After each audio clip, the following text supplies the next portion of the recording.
निम्नलिखित से लेखांकन समीकरण बनाइए। शर्मा ने 1,00,000 रुपए नगद और 50,000 रुपए माल तथा 20,000 के फर्नीचर से अपना व्यापार प्रारंभ किया है। ट्रांजैक्शन नंबर 2, सौदा नंबर 2, बैंक में जमा किया 70,000 रुपए। सौदा नंबर 3, माल खरीदा एवं चेक द्वारा भुगतान किया 30,000। सौदा नंबर 4, व्यक्तिगत उपयोग के लिए नगद निकाला 5,000 रुपए। सौदा नंबर 5, रुपए 10,000 की लागत का माल 12,000 में उधार बेचा। और सौदा नंबर 6, रुपए 20,000 की लागत का माल 23,000 में नगद बेचा है।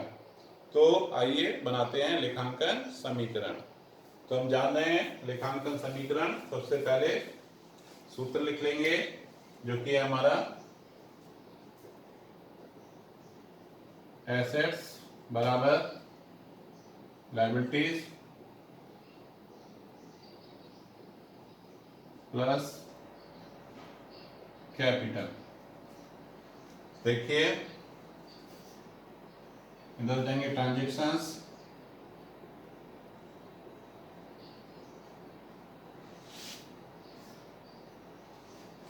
ट्रांजैक्शंस नंबर 1 है।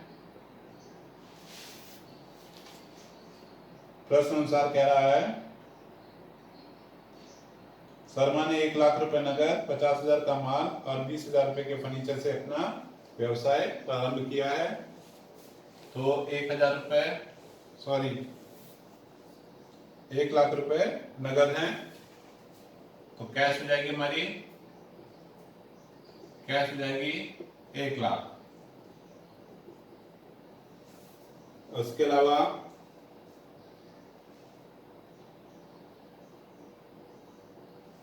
माल है 50,000 का और स्टॉक दिखा देंगे 50,000 का और फर्नीचर है 20,000 का।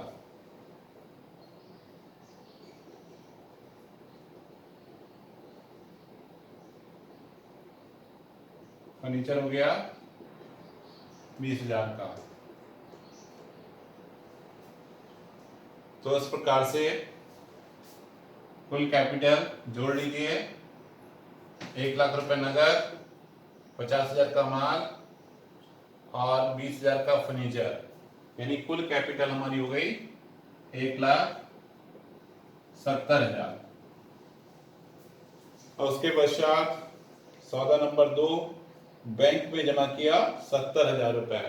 तो देखिए ट्रांजैक्शन नंबर 2 है, ये था ट्रांजैक्शन नंबर 1, यहां लिखेंगे ट्रांजैक्शन नंबर 1। और उसके पश्चात है ट्रांजैक्शन नंबर 2। तो दूसरा सौदा है हमारा बैंक में जमा किया 70,000 रुपए। तो जब हम बैंक में जमा करेंगे तो कैश में से माइनस हो जाएंगे 70,000 और यहाँ पर नया खाता बैंक खुल जाएगा। तो यहाँ 0 था, अब बैंक में हमारा जमा हो जाएगा कितना, 70,000। और स्टॉक में कोई परिवर्तन नहीं है, फर्नीचर में कोई परिवर्तन नहीं है। तो इस प्रकार से कैपिटल हमारी रहेगी 1,70,000, कैपिटल में कोई परिवर्तन नहीं है। तो इस प्रकार से नई इक्वेशन हो जाएगी हमारी।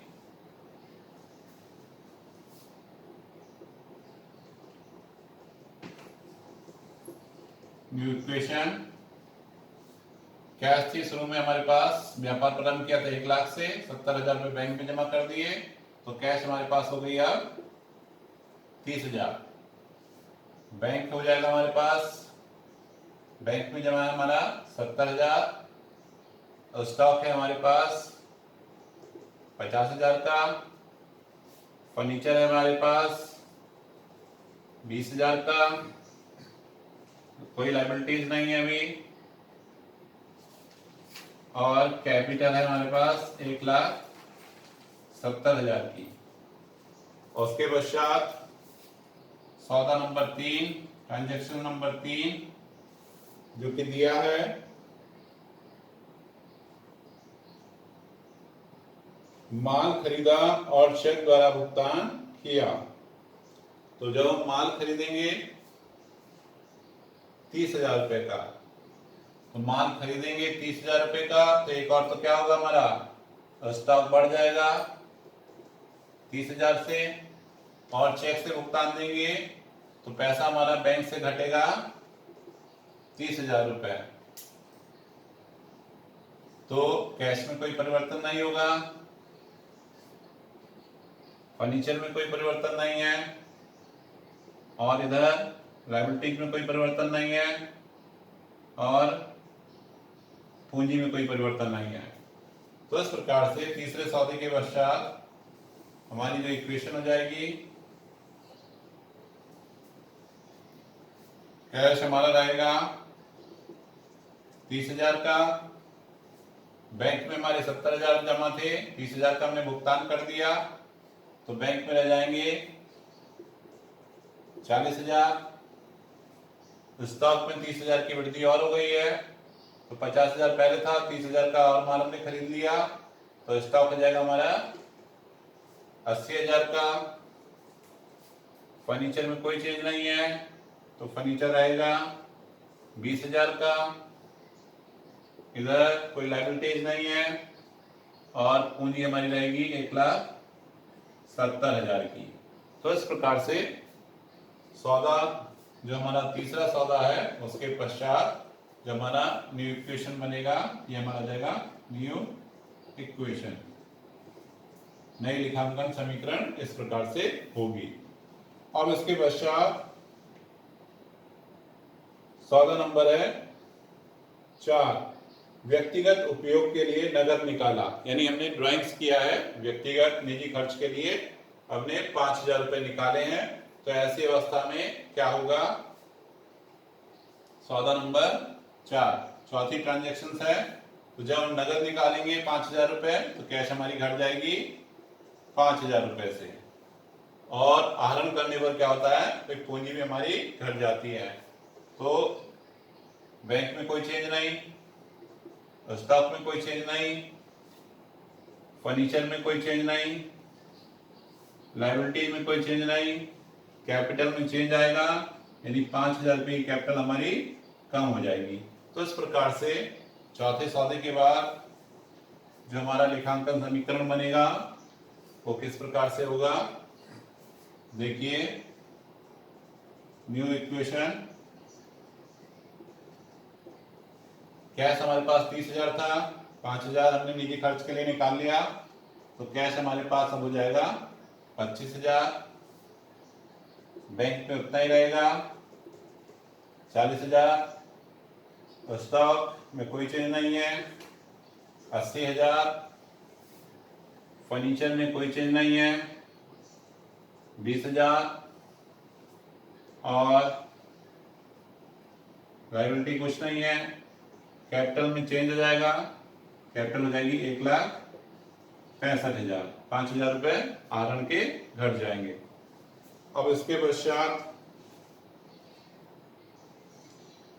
पांचवी ट्रांजेक्शन है, पांचवा सौदा है, सौदा नंबर 5, 10,000 की लागत का माल 12,000 में उधार बेचा। तो 10,000 की लागत का माल अगर हम बेचेंगे 12,000 में उधार, तो देखिए इसका क्या प्रभाव होगा।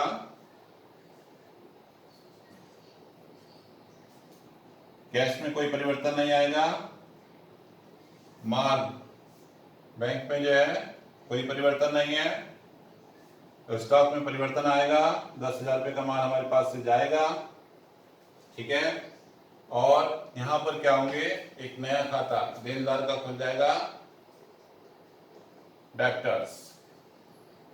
यहां शून्य थे, यहां भी शून्य था, यहां भी शून्य था, यहां भी शून्य था, यहां भी शून्य था, यहां भी शून्य है, यहां भी शून्य है, लेकिन यहां पर जो है अब हमारे जो देनदार हैं वो 12,000 के देनदार हमारे बन जाएंगे। तो इस प्रकार से फर्नीचर में कोई चेंज नहीं है, और यहां पर दायित्व में कोई चेंज नहीं है। आप देखिए 10,000 का माल हम 12,000 में बेच रहे हैं तो 2,000 रुपए का क्या होगा, प्रॉफिट होगा, लाभ होगा। और लाभ की राशि को क्या कर देंगे, पूंजी में जोड़ देंगे। तो 2,000 रुपए यहाँ पर पूंजी में जुड़ जाएंगे। तो इस प्रकार से हमारी जो नई समीकरण बनेगी, लेखांकन समीकरण, न्यू इक्वेशन, कैश हमारे पास होगा 25,000 का, बैंक में रहेंगे 40,000, प्लस स्टॉक हमारा 80,000 का था, 10,000 का माल हमने बेच दिया तो स्टॉक अब हमारा होगा 70,000 का, देनदार हो जाएंगे 12,000 के, और फर्नीचर होगा 20,000 का, और दायित्व कुछ है नहीं, इधर कैपिटल हो जाएगी 1,67,000 की। और उसके पश्चात सौदा नंबर 6, ट्रांजेक्शन नंबर 6 है 20,000 की लागत का माल 23,000 में नगद बेचा। तो 20,000 रुपए की लागत का माल 23,000 में नगद बेचा। देखिए जब नगद माल बेचेंगे तो कैश हमारे पास आएगी, कैश में वृद्धि हो जाएगी 23,000 की, कैश में प्लस होगा, बैंक में कोई चेंज नहीं है, और स्टॉक में से 20,000 रुपए का माल हमारा कम होगा। जब माल बेचेंगे तो माल हमारे पास से घटेगा 20,000 का, और देनदारों में कोई चेंज नहीं है, फर्नीचर में कोई चेंज नहीं है। इसी प्रकार से इधर अब 20,000 का माल 23,000 में बेच रहे हैं तो 3,000 रुपए का क्या होगा, लाभ होगा, प्रॉफिट होगा। तो यहाँ पर प्लस हो जाएगा 3,000 का प्रॉफिट। तो इस प्रकार से हमारी जो इक्वेशन बनेगी, नई इक्वेशन,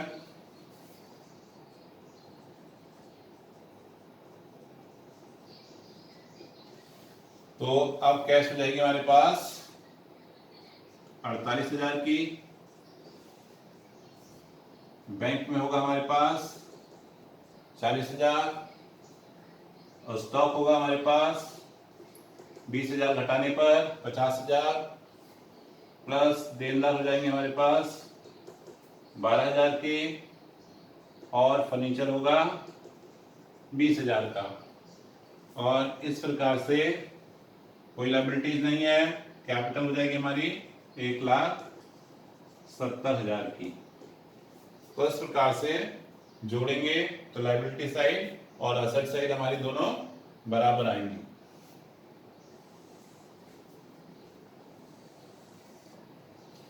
लायबिलिटी साइड हो जाएगी 1,70,000, और असेट साइड जोड़ लेंगे तो असेट साइड जोड़ लीजिए, ये हो जाएगी जोड़ने पर 1,70,000। तो इस प्रकार से क्वेश्चन नंबर 10 हल कर लिया जाएगा। धन्यवाद स्टूडेंट्स।